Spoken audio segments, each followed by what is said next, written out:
Sir, आपके 2024 के क्या achievements हैं और 2025 के क्या प्लान्स हैं, आप प्लीज बताएंगे।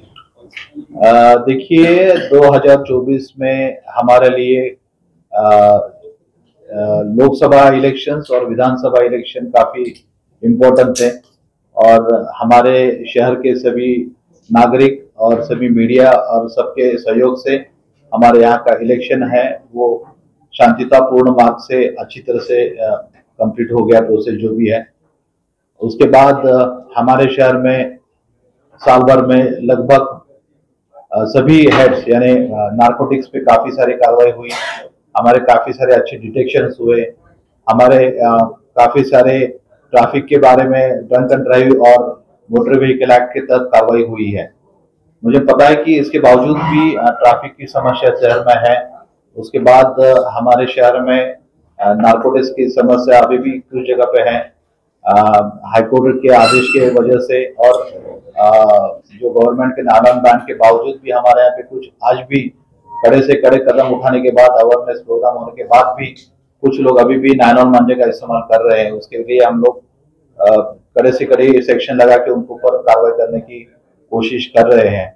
मुझे लगता है कि आने वाले सालों में हमें थोड़ा सा मोटर व्हीकल थेफ्ट, HBD घरगोड़ी और जैसे हमारे शहर में हमेशा लॉ एंड ऑर्डर जो है वो काफी अच्छी तरह से 2024 में हमारे ऑफिसर्स और लोगों ने हैंडल किया हुआ है। कोई भी छोटी मोटी चीज का यानी रिस्पांस हमारे लोगों का बहुत अच्छी तरह से रहा था और इसीलिए कोई भी मसला हो या कोई भी सिचुएशन हो वो अच्छी तरह से हमारे शहर में वो कंट्रोल की गई और कोई भी मसला बड़ा हुआ नहीं हमारे शहर में। नार्कोटिक्स की कारवाईयों के बारे में गेल्याच आठवड्यामध्ये गुन्हा दाखल केलेला आहे ऍडिशनल, कारण की त्याच्यामध्ये काही नवीन बाबी आमच्या तपासात निष्पन्न झालेल्या होत्या।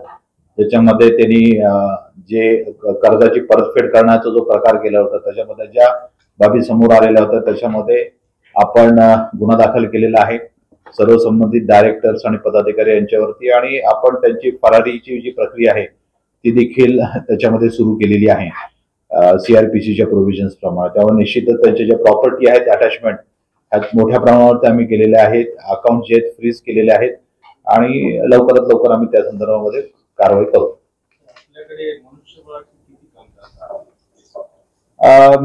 मागच्या वर्षीच्या कसं असतं की मनुष्यबळ हे एकतर रिटायरमेंट अगेन्स्ट किंवा आपला एखादे अधिकारी कर्मचाऱ्यांचे डेथ आणि त्याचबरोबर आंतरजिल्हा बदली या अनुषंगाने तयार होत असतं। त्यामुळे त्याची आकडेवारी दरवेळी बदलत असते, परंतु आपली दरवर्षी भरती होते। भरती झाल्यानंतर आपल्याला रिक्रुटमेंट होऊन ट्रेनिंग होऊन आपले कर्मचारी परत येतात, त्याच्यामुळे त्याचा इफेक्ट यायला परत आपल्याला 1 वर्षभराचा कालावधी जातो त्याच्यामध्ये।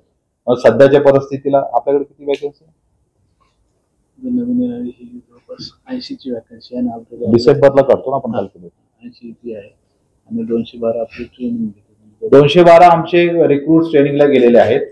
80 पर्यंत जरी सध्या आमची आकडेवारी रिक्रुटमेंटच्या नंतर झालेली आहे, कारण की आपली ज्यावेळी दरवर्षीची नवीन रिक्रुटमेंट होते त्यावेळी आपण एक्झिस्टिंग वॅकन्सी सहसा डीजी ऑफिसला आपण प्रस्ताव पाठवतो, शासनाची त्याची मान्यता घेता येते आणि त्याच्यानंतर आपली रिक्रुटमेंट होत असते। तर सध्याच्या परिस्थितीला आपल्याकडे 80 ची तरी वॅकन्सी आहे। शहर वाढत आहे, लोकसंख्याही वाढली, त्या प्रमाणात म्हणजे आपल्याला गरज आहे का? म्हणजे भविष्यात जे काही पोलीस स्टेशन त्यांना कमी मॅनपॉवर आहे, एरिया मोठा आहे, त्यामुळे लॉ अँड ऑर्डर किंवा जे काही क्राईम्स आहे त्याला थोडंफार मर्यादा येते पोलिसांना, तर त्या अनुषंगाने काही गरज आहे का? निश्चितच आपल्याकडे जसं तपास जो आहे, कारण की आपल्याकडे प्रामुख्याने ऑफिसर रँकची फार मोठ्या प्रमाणात कमतरता भासते कुठल्याही शहराला, म्हणजे फक्त आपलं शहर नाहीये, महाराष्ट्रामध्ये कोणत्याही जिल्ह्याला जी आहे ती ऑफिसर रँकची गरज, म्हणजे PSR रँकची मी सांगतो तुम्हाला प्रामुख्याने। त्याचबरोबर ती रिटायरमेंटच्या कारण की वेगवेगळ्या जबाबदाऱ्या वाढतात। जसं आपण अँटी नार्कोटिक सेल स्थापन केलं, आता एअरपोर्टला आपल्याला डेप्युटेशन वरती काही लोक द्यायचे आहेत, हायकोर्टची नवीन बिल्डिंग झाली त्याच्यानंतर आपण ऍडिशनल मॅनपॉवर हायकोर्टला आपल्याला सिक्युरिटी करता द्यायचे आहे, किंवा VVIP मुवमेंट वाढली किंवा ऍडिशनल आपल्याकडे वेगवेगळ्या जबाबदाऱ्या येत असतात। या अनुषंगाने आपल्याला मॅनपॉवरची गरजा ह्या निश्चितच वाढत असतात आणि त्याच्याप्रमाणे मॅनपॉवरची आवश्यकता आहे तशी आपण प्रस्ताव वेळोवेळी पोलीस महासंचालक कार्यालयाकडून शासनाला पाठवलेले आहेत आणि ज्यावेळी त्याची मान्यता आपल्याला प्राप्त होते त्याच्यानंतर ती ऍडिशनल मॅन पॉवरची भरती आपण करून केली जाते. आता ऑफ हँड माझ्याकडे ती आकडेवारी नाही. यापूर्वी आपण असं म्हटलं आहे की म्युझिकल कॉन्सर्ट वगैरे आयोजित करून आपण पोलीस वेलफेअर फंडासाठी निधी वगैरे आपल्याला कलेक्ट करते सीएसआरच्या माध्यमातून. तसे आता 3 वर्षापासून म्युझिकल हे झालेले नाही शहरामध्ये. दरवर्षी झाले तर ही अतिशय चांगली गोष्ट आहे की पोलीस वेलफेअर फंडामध्ये बरोबर पद्धतीने निधी देईल आहे. बरोबर आहे. पण पोलिसांच्या कसं असतं की व्याप एवढा आणि पसारा आणि काम एवढं असतं की स्वतःकडे लक्ष द्यायला कमी वेळ मिळतो. त्याच्यावर थोडंसं यावर्षी नियोजन आहे स्वतःकडे लक्ष देऊया आमच्या अधिकारी कर्मचाऱ्यांचे वेलफेअर करता आणि ते आपल्या सहकार्याने होईल असं मला खात्री. एकदा झालं तर मला माहिती आहे. मी अंदाज घेतला त्याचा बराच वर्षापूर्वी झाला होता. आपलं म्हणणं एकदम बरोबर आहे. सॉरी हो माहिती आहे मला. आमचा प्रयत्न राहील यावर्षी की त्याप्रमाणे कार्यक्रम नियोजित चांगल्या प्रकारे करू. आपल्याला सगळ्यांना आमंत्रण देऊच आम्ही सगळेजण. बाबतीमध्ये आपण पाहिलेलं आहे की आमच्याकडे थोडस पुढच्या काही कालावधीमध्ये एखादा वेलफेअर फंड जे आहेत आपल्या आयुक्तालयामध्ये फार मर्यादित आहेत. आपल्या कर्मचाऱ्यांच्या वेलफेअरच्या ऍक्टिव्हिटीज करता फंडच्या उपलब्धता करण्याकरता एखादा शो वगैरे देखील आयोजित करून आपल्याला त्यामध्ये CSR फंड मधून आपल्याला काही फंडिंग प्राप्त झालं तर माझ्या मते त्यामध्ये देखील आम्हाला चांगल्या प्रकारे भरीव अशी कामगिरी करता येईल. थँक्यू. आपले काही प्रश्न असतील तर आपण विचारू शकता. झाली 10-20 तिच्या संदर्भामध्ये आमच्याकडे काही रिटायर्ड आमचे कर्मचारी आहेत ते देखील मला भेटायला आलेले आहेत आणि त्या अनुषंगाने आमचा प्रयत्न राहील की हा जानेवारी एंड पर्यंत आम्ही तो विषय जो आहे तो मार्गी लावू. सर वाढतं ड्रग्स बटन ड्रग्स असतो ते झालं गांजा झालं सो असं तरुण पिढीमध्ये ते प्रमाण वाढत चाललंय. ह्याच्यामध्ये आपण मिळाल्यानंतर आपण बाकी शहरांमध्ये ज्याप्रमाणे अँटी नॉर्कोटिक सेल आहे त्याप्रमाणे आपण स्थापन केलेलं आहे आणि जवळपास त्या अँटी नॉर्कोटिक सेलनी आता फिगर सांगितलेली त्याप्रमाणे मोठ्या प्रमाणावरती कारवाई केलेली आहे आणि त्याच्यामध्ये आपण काही ट्रान्सपोर्टचे ज्या कंपनीज असतील किंवा ट्रान्सपोर्ट किंवा कुरिअर्स असतील त्याच्यामध्ये देखील आपण कारवाई केलेली आहे. एकूण 45 केसेस फक्त मी ANC सेलच्या सांगतो. 160 आरोपी आणि जवळपास 70 लाख रुपयापर्यंत आपण नार्कोटिक जप्त केलेलं आहे. आपण बाहेरच्या राज्यात मधून त्याचं फॉरवर्ड बॅकवर्ड लिंकेज करून देखील त्या ठिकाणी आपण हे आरोपी पकडलेले आहेत आणि हे केलेले आहेत. मेडिकल असोसिएशनच्या लोकांची आपण या ठिकाणी बैठक घेतलेली आहे. ट्रान्सपोर्ट असोसिएशनची बैठक घेतलेली आहे. त्याच्यामुळे आपण सर्व पद्धतीने हे कसं अवेलेबल शहरामध्ये होणार नाही त्याच्याकरता प्रयत्न करत आहोत. त्याच्यामध्ये आम्ही परत पिट NDPS नावाचा प्रकार आहे ज्याच्यामध्ये MPDA प्रमाणे आपण ज्या प्रकारे आरोपीला डिटेन्शन करतो त्या प्रकारचे देखील प्रस्ताव आमचे तयार करण्याचं चालू आहे. आम्ही काही मोकाच्या म्हणजे काही गुन्हेगारांच्या संगतीमध्ये काही नार्कोटिक्सचे आरोपी आल्याचं आम्हाला निष्पन्न झालेलं होतं. त्याच्याप्रमाणे आम्ही त्यांना MCOची कारवाई देखील त्यांच्यावरती प्रभावी कारवाई केलेली आहे. पहा आम्ही गेल्या 2-3 दिवसापासून तुम्ही बघत असाल की ड्रंक ड्राईव्हच्या मोहीम मोठी प्रमाणावरती सुरू केलेला आहे आणि त्याच्यात जवळपास 100च्या वर केसेस आपल्या शहरामध्ये गेल्या 3 दिवसामध्ये झालेल्या आहेत आणि आज आमची 4 वाजता देखील याच अनुषंगाने सविस्तर नियोजनाकरता बैठक देखील आहे आणि 31 डिसेंबरचा उत्साह नागरिकांमध्ये आणि विशेषतः तरुण मुलांमध्ये असतोच. परंतु उत्साहाला नेहमीच संयम असला पाहिजे. कुणाचाही कुठल्याही प्रकारे ड्रंक ड्राईव्ह करून गाडी चालवणे अपघात होऊ नये. नवीन वर्षाची सुरुवात ही सगळ्यांची चांगल्या प्रकारे झाली पाहिजे आणि आमच्या शुभेच्छा तर सर्व नागरिकांबरोबरच आहेत.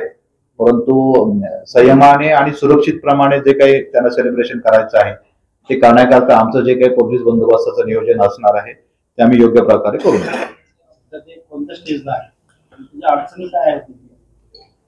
नाही तो प्रशासकीय निर्णयाचा भाग आहे. तो शासन स्तरावरचा निर्णय आहे. आपण प्रस्ताव तिकडे पाठवलेला आहे तेवढंच मी आपल्याला सांगू शकेन आणि शासन स्तरावरती त्याच्या बाबतीत योग्य तो निर्णय झाल्यानंतर मग तो हद्दवार होऊन आपल्याकडे त्याचा परिणाम देता येईल आपल्याला. नाही त्याच्याबद्दल मला काय बोलता येणार. कारण पुण्याला 11 पोलीस स्टेशन आपल्याला दोन पोलीस स्टेशन आणि यायचा असा प्रस्ताव आहे. पॉलिटिकल लोक हे करत नाहीये का? नाही तसं नाही, तो आपल्याकडे बोलू नाही, असं नाहीये. प्रस्ताव गेलेले आहेत. तुम्ही जे सांगताय त्याच्यामध्ये नवीन पोलीस स्टेशन निर्माण झालेले आहेत इतर शहरामध्ये. आता मी पुण्याला जॉईंट सीपी होतो, मला माहिती आहे की नवीन पोलीस स्टेशन तिची विभागणी करू, कारण त्याच्यामध्ये सुद्धा एरिया फार मोठा होता किंवा ते ऍडमिनिस्ट्रेटिव्हली मॅनेज करण्याकरता काही गोष्टी नव्हत्या, त्यामुळे ते शहरातून प्रस्ताव पाठवले गेले होते, ते मंजूर झालेले आहेत त्यांचे. त्याच्यामध्ये काही नवीन मॅनपॉवर झालेली असं नाहीये. त्याच्यामध्ये त्यांनी जे एक्झिस्टन्स आहे त्याची विभागणी करून 2 पोलीस स्टेशन केलेले आहेत. तर आपल्याकडे नवीन पोलीस स्टेशन ते ग्रामचे आपल्याकडे घ्यायचं हा विषय आहे.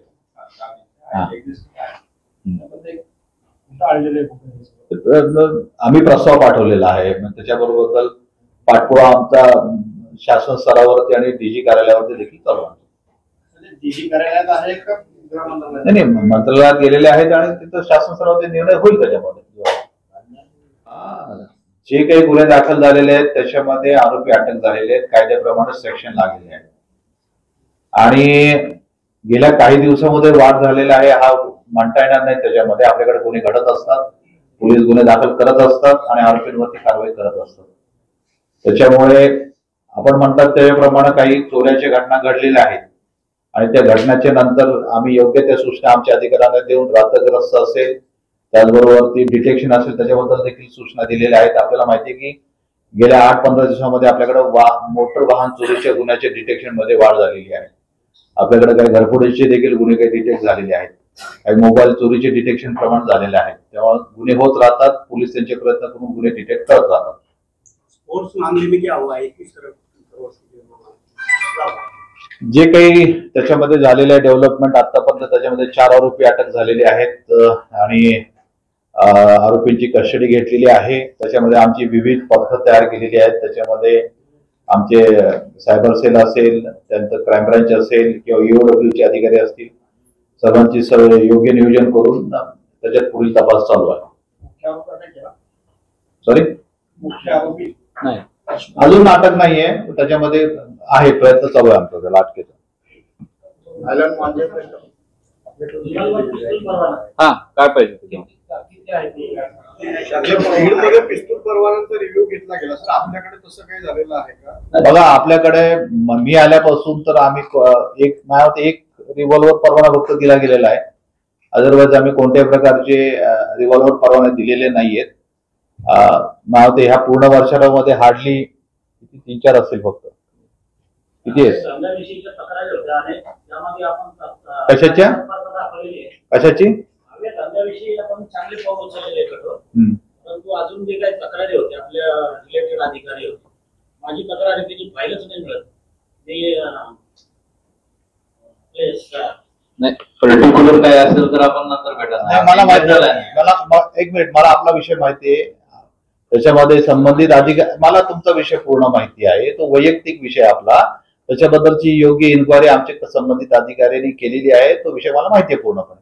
आता सार्वजनिक विषयामध्ये वैयक्तिक विषयाची चर्चा इथे नको प्लीज. सर, एक विषय असा आहे की पोलीस स्टेशन, काही पोलीस स्टेशन खूपच कंजेस्टेड एरियामध्ये आहे, त्यांना म्हणजे मुवमेंट पण होत नाही. अशासाठी नवीन जागा, नवीन बिल्डिंग, काही प्रश्न नाही, निश्चितच पहा की काही प्रस्ताव ऑलरेडी आपले शासनाकडे डीजी ऑफिस मार्फतीने गेलेले आहेत. त्याचबरोबर ती जागेचे अवेलेबिलिटी हा महत्वाचा प्रश्न आहे. शहरातली जी आपली जी जागा आहे, कारण की लोकांना त्या जागेचे त्या ठिकाणची सवय झालेली आहे. अशा परिस्थितीमध्ये एक्झिस्टिंग स्ट्रक्चर पाडून आपल्याला त्या ठिकाणी नवीन बांधकाम करणं आवश्यक आहे. अशा ह्याच्यामध्ये थोडंसं प्लॅनिंग आणि एक्झिक्युशन व्यवस्थित योग्य पद्धतीने केलं तर म्हणजे पोलिसांचाही त्या जागेच्या बाबतीत त्यांना गैरसोय होणार नाही आणि नागरिकांना पण गैरसोय होऊ नये अशा प्रकारचा आमचा प्रयत्न राहील, जेणेकरून आपल्याला त्या प्रकारे पोलीस स्टेशनचा.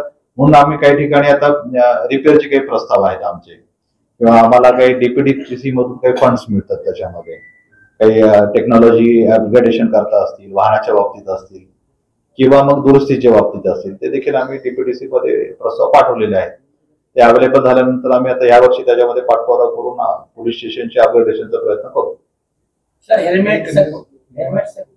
विषय आता संपूर्ण एअर हेडिंगचा आहे, बारीक बारीक विषय काढून नका. मला वाटतं भरपूर झालेले आहे त्यामध्ये. काय प्रमोशन विषयी नाकारण्याविषयी, प्रमोशन नाकारण्याविषयी, अधिकारी काही प्रमोशन नाकारण्याविषयी आणि बदल्याविषयी हा तो वैयक्तिक अधिक विषय आहे. वैयक्तिक विषय ते अधिकारांचे वैयक्तिक विषय तुम्ही सार्वजनिक शहराचे विषय जे असतील त्याच्याबद्दल बोलू. तुम्ही पुन्हा वैयक्तिक विषयावर येतात. क्रांती चौकमध्ये आपली पोलीस निवासस्थान बांधण्याचा काही विषय आहे, तो आहे का? किती आपण प्रस्ताव दिलेला आहे का पोलीस निवासस्थान बांधली जाणार आहे का? कारण क्रांती चौक पोलीस स्टेशनच्या बाजूचा पोलीस कॉलनी आहे. बरोबर आहे, तो विषय आहे, सरकारकडे आहे, त्याची मंजुरी आहे. जेव्हा ते आदेश येतील तेव्हा ते सुरू होईल. सर, टेक्नॉलॉजी अपग्रेडेशन बद्दल काय प्रपोजल्स आपण स्टेटकडे किंवा डीपीडीसी कडे दिलेले आहेत आणि त्याचं काय स्टेटस आहे, थोडंसं विस्ताराने सांगाल का? नाही, आता बघा आपल्याकडे जसं ट्रिपल-C आहे, म्हणजे जे आपल्या शहरामध्ये सीसीटीव्ही कॅमेरेज आहेत, तर आपण इलेक्शनच्या दरम्यान AI बेस त्याच्यामध्ये टेक्नॉलॉजी वापरण्याचा प्रयत्न केलेला होता, ज्याच्याकरून आपल्याकडे काही सस्पिशियस लोकांची मुवमेंट शहरामध्ये काय होते का, रात्री अपरात्री काही सस्पिशियस वाहनं शहरामध्ये येत आहेत का, हे आपण विधानसभा इलेक्शनच्या वेळी आपल्या सिस्टीम मधून टेक्नॉलॉजी AI बेस्ड अनालिसिस करून करण्याचा प्रयत्न केलेला होता. त्याच्यामुळे आपण जी ही सिस्टीम लागलेली आहे 2017-18 लागलेली आहे, आपली जी कॅमेरा सिस्टीम आहे, तर या बाबतीमध्ये मध्ये संबंधित मंत्रालयाच्या बरोबर प्रिन्सिपल सेक्रेटरी मॅडमच्या आमची बैठक झालेली होती ऑनलाईन वरती. म्युन्सिपल कमिशनर पण हजर होते त्याच्यामध्ये, कारण की ह्याच्यामध्ये आमचा तो प्रयत्न राहील की AI बेस्ड टेक्नॉलॉजीचे कॅमेरे आपल्या शहरामध्ये लागावेत, जेणेकरून आपल्याला गुन्हेगारांचा शोध, कारण की आपल्याकडे बऱ्याचशा गुन्हेगारांचे फिंगरप्रिंट्स असतात, फोटोग्राफ्स असतात, वाहनांचे नंबर असतात, वाहनं चोरीला जातात त्यांचे नंबर असतात. तर ह्या बेसवरती आपल्याला काही डिटेक्शन करण्याकरता काय काय करता येऊ शकतं, कारण की अशा काही कंपन्यांशी आमचं बोलणं पण झालेलं होतं. पण ते शेवटी सगळा विषय जो असतो की फंड्स अवेलेबिलिटीवरती आहे, आणि त्या अनुषंगाने जी काही इक्विपमेंट्स आहेत आमचे जे काही असतील ते सगळ्याची आम्ही एक प्रस्ताव डीपीडीसीला पाठवलेला आहे. कधी दिला होता सर? मी आल्यानंतर आता आचारसंहिता लागण्याच्या अगोदर आम्ही जवळपास 35 ते 40 कोटीचे आमचे सगळे पोलीस आयुक्तालयाचे प्रस्ताव ते डीपीडीसीला पाठवलेले आहेत. बिफोर विधानसभा? विधानसभेच्या अगोदरच, म्हणजे ह्या सगळ्या गोष्टींचा विचार करून, कारण की आता आपल्याला ट्रॅफिकमध्ये सुद्धा काही इक्विपमेंट पाहिजे, म्हणजे जसे बॅरिकेडिंग्स आहेत, ब्रेथ अनालायझर्स आहेत, किंवा ट्रॅफिकशी रिलेटेड स्पीड गन्स आहेत जे वाहनाची स्पीड मोजू शकतात. असे या अनुषंगाने त्याचबरोबर ती आमचं सायबर सेल आहे. सायबर सेल मध्ये देखील काही सॉफ्टवेअर्स आहेत, काही हार्डवेअर्स आहेत, जे आम्हाला तपासाच्या अनुषंगाने फार महत्वाचे ठरतात. तर ते सविस्तर आम्ही ज्या एक्सपर्ट कंपनीज आहेत त्यांच्याशी संपर्क साधलेला आहे, त्यांच्याशी आम्ही संपर्कात आहोत, आणि त्यांची टेक्नॉलॉजीचा अभ्यास करून आम्ही तो प्रस्ताव आम्ही पाठवलेला आहे. राईट लाईक सिच्युएशन मध्ये ज्या गोष्टी आपल्याला आवश्यक असतात, जॅकेट्स असतील, ते आहेत आमच्याकडे, अवेलेबल आहेत ते, आणि आपण त्याचा पुरेसा वापर देखील करत असतो. आणि लोकसभेमध्ये आणि विधानसभेच्या निवडणुकीमध्ये आमची RCP आणि QRT अपग्रेड आपण पाहिली असेल की चांगल्या प्रकारे केलेली होती आणि राहिलेली आहे, आणि इक्विपमेंट चांगल्या प्रकारचे आमच्याकडे आलेले आहेत.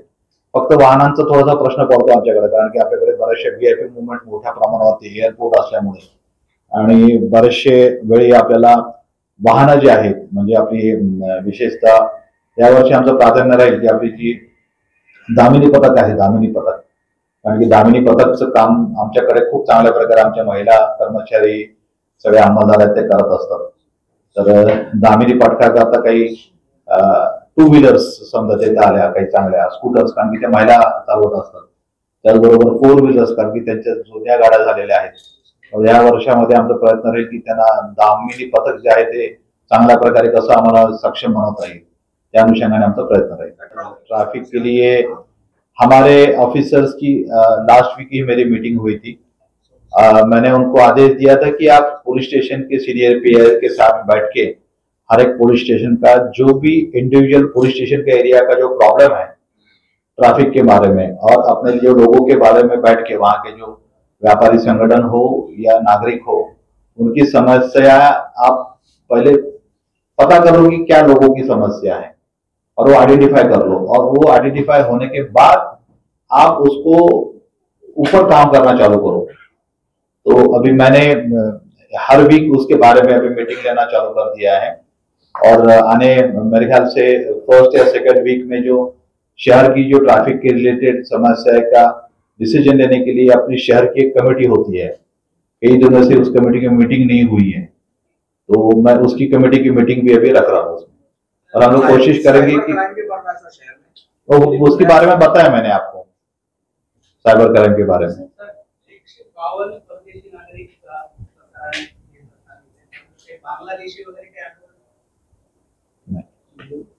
बांगलादेशी नाही तर तुम्ही किती आहेत का? सर, विमानतळ विस्तारीकरणाबद्दल तुम्ही बोलले की होणार आहे म्हणून, तर मग असं केवढा एरिया आहे आणि त्यासाठी तुम्हाला केवढी फोर्स लागणार आहे, आणि तिथले जे नागरिक आहेत त्यांना अशी सूचना देण्यात आली? विमान विस्तारीकरण नाही आहे, आपला एक्झिस्टन्स एअरपोर्ट मध्ये डोमेस्टिक एअरपोर्ट आहे, आपल्या इथून इंटरनॅशनल फ्लाईट सुरू होणार.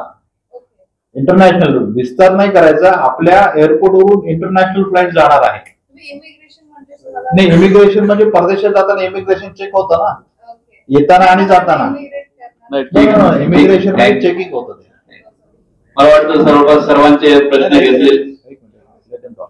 One small request, once you finish एक हिंदी बाइट मला फक्त. ठीक है, ओके.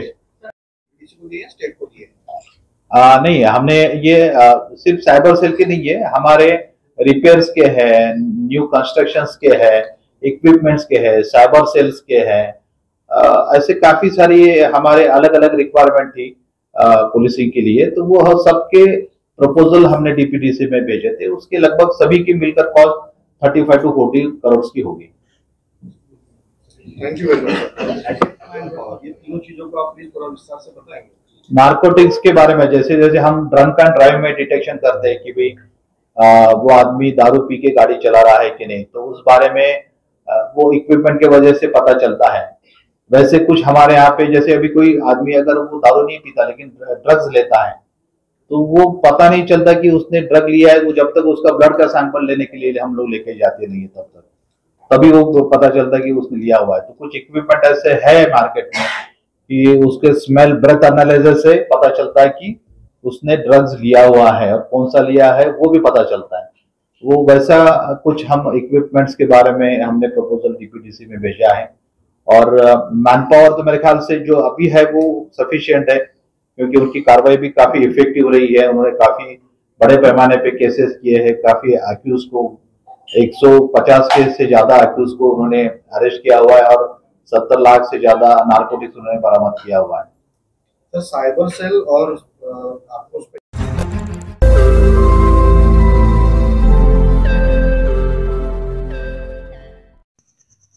रोज नई खबरों को देखने के लिए हमारे औरंगाबाद समाचार चैनल को सब्सक्राइब कीजिए और नोटिफिकेशन पाने के लिए हमारे बेल आइकन को दबाइए, ताकि हर खबर की नोटिफिकेशन आपको मिलती रहे.